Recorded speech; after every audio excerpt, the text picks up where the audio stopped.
We are lucky that we have people who care for us. And we show that we don't care for our own things.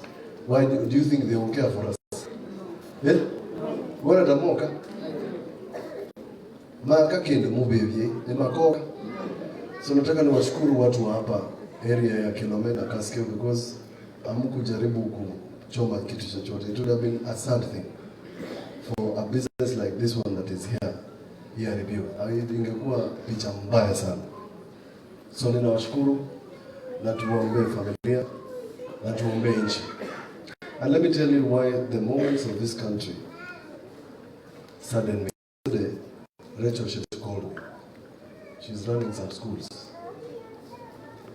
This afternoon, tunazika kijana wa grade 4 in a place called Kadholonge in Kalao. Huyo kijana aliingia kwa basi ya shule. And a stray bullet from a high caliber rifle came through the bus into his head. Yes. A stray bullet. Now what do we tell people like that? What do we say as a country?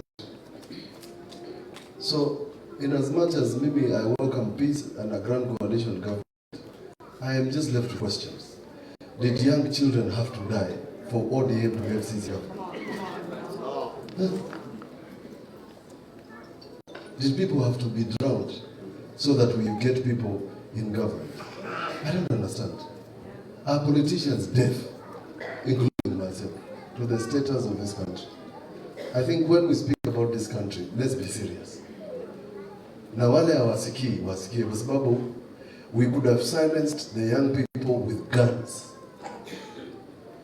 But they will never forget that when they spoke to their parents, we turned to bullets to silence them. There is a place I really cherish called Parliament. And we believed Parliament was our grounds. I was very saddened that one child died outside the parliamentary gate. And the people resources to kichwa. What was there still in Parliament? Na hapo hiyo ni mali ya wananchi. So we must tell this government, and I must say so, because if I don't say so, I will not sleep at night. You have let down the young people of this country. Because when you sleep at night, what do you tell them? Because the people you've picked to join government are not young people. Ni wazee. Ni wakongwe pia wengine. Allah. It's bad. So as James Muga, as we plead for you to join government, mukifungua zile iPad, pale, and I pray for you to become a minister. Mukifungua hiyo iPad, may it flash the lives of those young people. Hizo ma iPad mnakumbuka kwa pavilion, State House. Mnakumbuka Rex. So that any decision you make going forward, you must remember we didn't need to lose 50 young people for you to sit down. Why? Because our forefathers lost blood for us to get independence. Watu walikufa wengi. But let me ask you, good people, a question. 2007, watu Wakufe tufanye grand coalition. 2013 or 2019, watu wengine Wakufe tufanye handshake. Ingine munaita broad-based. How many people must lose lives for us to get sense into our heads? Moses Kuria. It's not fair. Kenyans have been taken for granted. And I hope we can find solutions. Because wale watu mimi nikiwa bunge, wale watu walipitisha madeni ni serikali ilikuwa inaitwa handshake. Nilikuwa, and I opposed the motion with 7 other gallant senators about increasing debt of this country. Na since grant hiyo nini handshake ndio ilifanya hiyo kitu, sasa tutafute solution. You will sweat. Yes, the debt thing. But Moses Kuria and other people, including his classmates, have good ideas as to how we can deal with debt. So Moses Kuria, don't give up.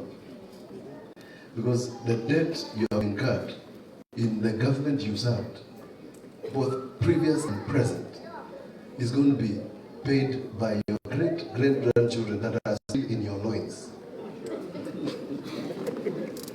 We don't find a solution. Either that or we auction a part of this country to the Chinese. So it's important. Don't give up the solutions of how we can deal with debt. Because the problems of these young people is that you have transferred debt to them, yet they have nothing. And unazaliwa wewe, you are minus 30,000 shillings on the day you are born. It's a sad story. Na pesa ingine hiyo debt inaingia kwa mfuko wa wanaume. So James, we call upon you and we send you. This gentleman envisioned a coalition before. Na akanipigia simu huyu. The next person who picked that phone call was the Deputy President Rigathi. Akasema mkikataa kuchunga mwingine ataingia kwa serikali. Na ameshaingia. Basi kiumbane tu huko mbele. The most important thing for us is a peaceful country. Na nimeelezea kwa nini. We have got many friends who want to help us. Nataka mfikirie, leo tumekuwa na kongamano ya magavana. Kwa sababu serikali imesema bilioni 20 lazima ziondolewe katika mpangilio wa pesa ambazo zitaenda kwa counties. Makueni is going to lose 400 and something million shillings. Na hizo si mshahara, hizo ni pesa za maendeleo. I'm still asking for the government to reconsider the position of deducting counties' money. The people who are going to raise mabango even bigger than the ones for Gen Zs, they are watu wakiumia. Na wataumia. Because what will we do? Itabidi vitu zingine zifungwe.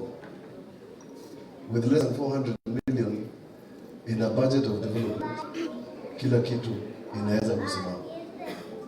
So let's pray for this country. Let's have peace. Because it is that peace that will guarantee the people that we represent can get something home, can get medicine in hospitals, can get an ambulance that is functional, can get water, can get food, etc., etc. Mimi naombea amani. I'm a peaceful man, and I pray that we have peace.